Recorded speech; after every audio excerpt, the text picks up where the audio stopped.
Baik, Assalamualaikum warahmatullahi wabarakatuh. Saya Ilhan Afrigan. Di sini saya akan menjelaskan tentang analisis pengaruh konsumsi rokok terhadap produktivitas tenaga kerja di Indonesia. Tujuan dan data penelitian. Tujuan dari penelitian ini adalah untuk menginvestigasi dampak dari konsumsi rokok terhadap produktivitas tenaga kerja di Indonesia. Dalam penelitian ini, data yang digunakan merupakan data sekunder yang diperoleh dari Indonesian Family Life Survey yang kelima, dengan responden terpilih, yaitu penduduk berusia 15 tahun ke atas yang berstatus bekerja atau memiliki usaha, merokok, dan memberikan informasi lengkap mengenai variabel-variabel lainnya yang dibutuhkan. Kemudian metode dari penelitian ini menggunakan metode analisis regresi berganda, di mana akan menggunakan uji T, uji F, dan juga koefisien determinasi dalam analisis datanya. Untuk modelnya dapat dilihat seperti pada slide. Berikut adalah persentase konsumsi rokok.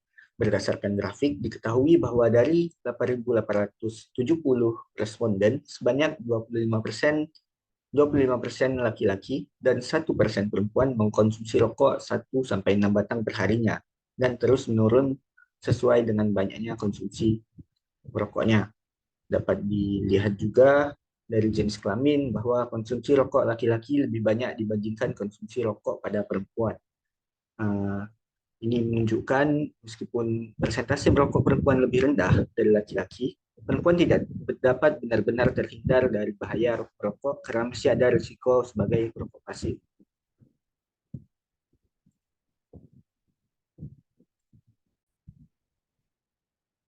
Berikut adalah tabel statistika deskriptif. Dapat dilihat rata-rata jam kerja, pendapatan, produktivitas, dan konsumsi rokok.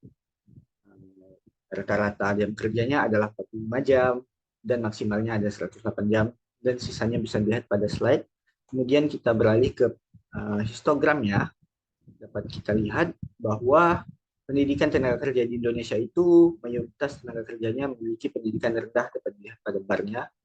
Rata-rata ada di SMA ke bawah.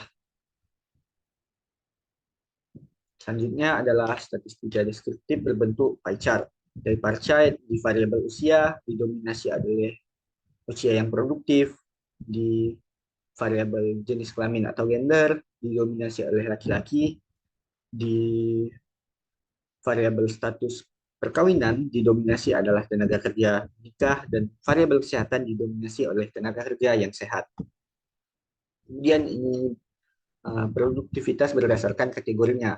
Pada tingkat pendidikan, di pendidikannya produktivitas rata-rata tertinggi pada pendidikan D1, D2, atau D3.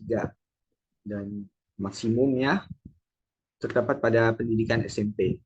Pada jenis kelamin laki-laki, itu produktivitasnya lebih rendah dari perempuan pada rata-ratanya, namun pada nilai tertinggi lebih besar daripada perempuan.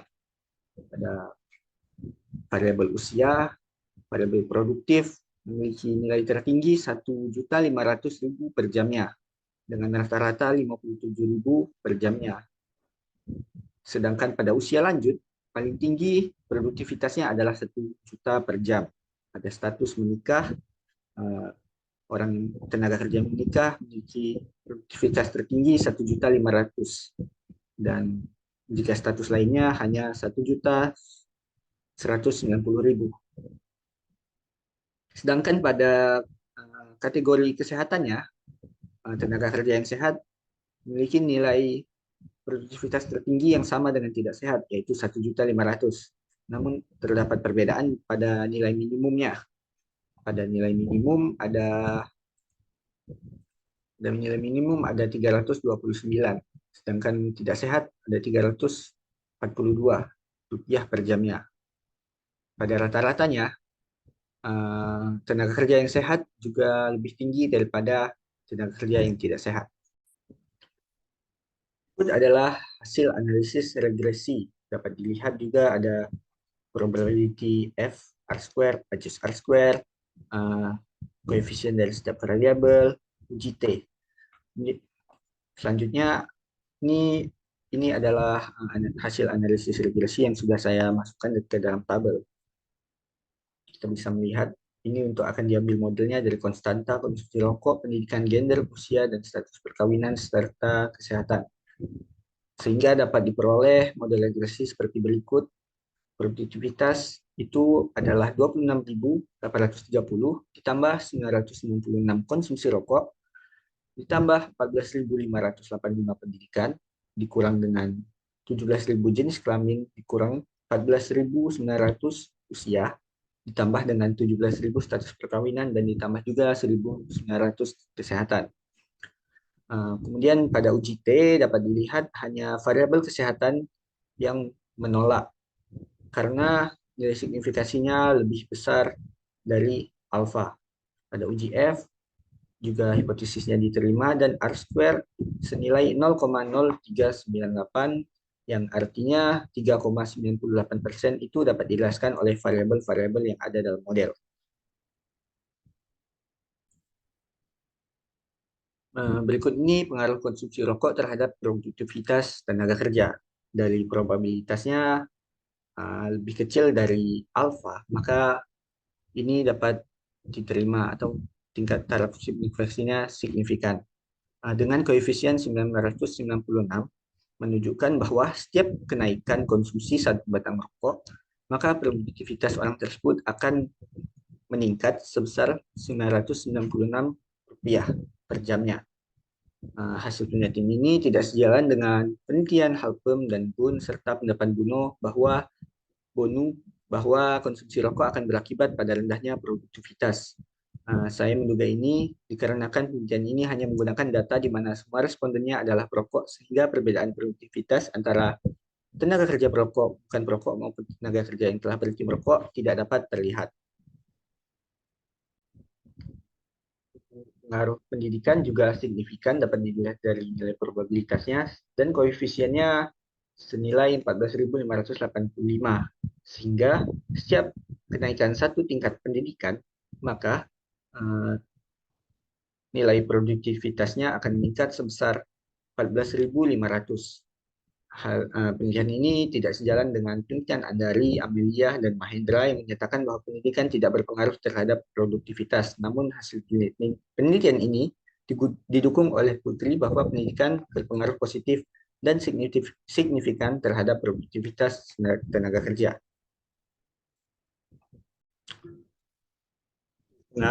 Untuk pengaruh jenis kelamin dapat dilihat dari tingkat probabilitasnya ini sudah signifikan, dan juga koefisiennya itu berpengaruh negatif, ke arah negatif, yaitu setiap jenis kelamin laki-laki itu produktivitasnya lebih rendah dari perempuan dan menurun sebesar 17.500. Hal ini tidak sesuai dengan data penelitian yang dilakukan oleh Mahendra bahwa jenis kelamin berpengaruh positif dan signifikan. Penelitian sebelumnya menunjukkan bahwa pekerja laki-laki akan lebih produktif dibandingkan pekerja perempuan, sedangkan di sini pekerja perempuan lebih produktif daripada pekerja laki-laki.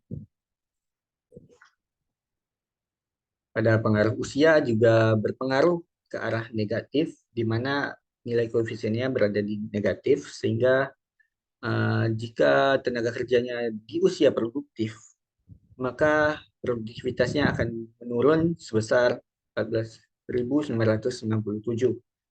Penelitian ini juga sejalan dengan penelitian Andari dan Mahendra bahwa usia itu berpengaruh terhadap produktivitas.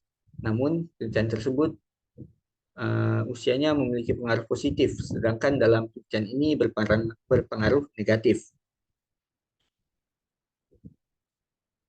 Selanjutnya dalam status perkawinan juga signifikan dan pengaruhnya ke arah positif, di mana jika tenaga kerja itu statusnya sudah kawin, maka akan meningkat sebesar Rp17.247 per jamnya.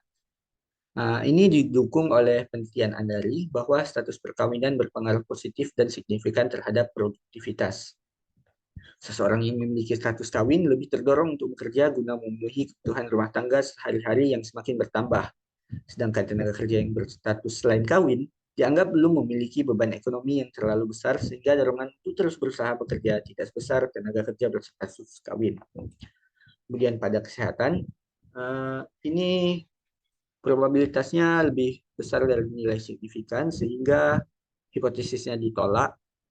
Namun nilai koefisiennya berarah ke negatif. Ini menunjukkan bahwa tenaga kerja memiliki kondisi kesehatan baik, lebih berkualitas dan produktif sehingga dapat mengoptimalkan kemampuannya untuk memperoleh pendapatan lebih. Memasuki kesimpulan, berdasarkan hasil penelitian, konsumsi rokok, pendidikan, usia, status kawin, dan kesehatan secara bersama-sama berpengaruh signifikan terhadap produktivitas tenaga kerja di Indonesia. Namun, secara parsial, hanya konsumsi rokok, pendidikan, jenis kelamin, usia, dan status perkawinan yang berpengaruh signifikan terhadap produktivitas. Sedangkan, kesehatan tidak berpengaruh secara parsial. Variabel bebas dalam penelitian ini dapat menjelaskan sebesar 3,98% perubahan yang terjadi pada produktivitas, sedangkan sisanya 96,02% itu dijelaskan oleh variabel lain yang tidak disebutkan dalam model. Dalam rangka meningkatkan produktivitas, diperlukan peningkatan kesadaran masyarakat akan pentingnya pendidikan, pelatihan keterampilan bagi para tenaga kerja, serta pembatasan konsumsi rokok untuk menjaga kesehatan. Meskipun demikian, masih banyak faktor lain yang belum diteliti seperti teknologi, pendidikan formal, pengalaman kerja, dan motivasi kerja. Oleh karena itu, klien ini dapat dikembangkan dengan memasukkan variabel-variabel tersebut dan menambahkan referensi untuk mendukung penelitian. Baik, sekian saja presentasi dari saya. Saya akhiri. Wassalamualaikum warahmatullahi wabarakatuh.